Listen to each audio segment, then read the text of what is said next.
ലൈബ്രറികളിൽ എഴുതി വെച്ചിട്ടുണ്ട്, വായിച്ച് വളരുക. പൗലോസ് അത് തന്നെ പറഞ്ഞു, നീ വായിക്കണം.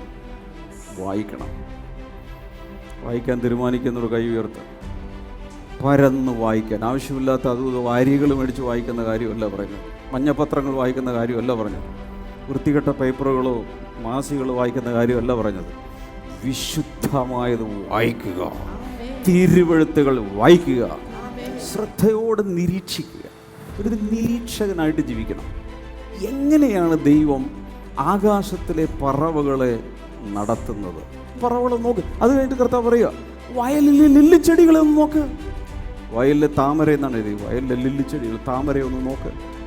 അത് വിതയ്ക്കുന്നില്ല, കൊയ്യുന്നില്ല, കളപ്പുരകളിൽ കൂട്ടിവെക്കുന്നില്ല. പ്രപഞ്ചത്തിൽ കാണുന്ന കൊച്ചു കൊച്ചു കാര്യങ്ങളിൽ പോലും, അതിൽ നിന്ന് പോലും പലതും പഠിക്കാനുണ്ട്.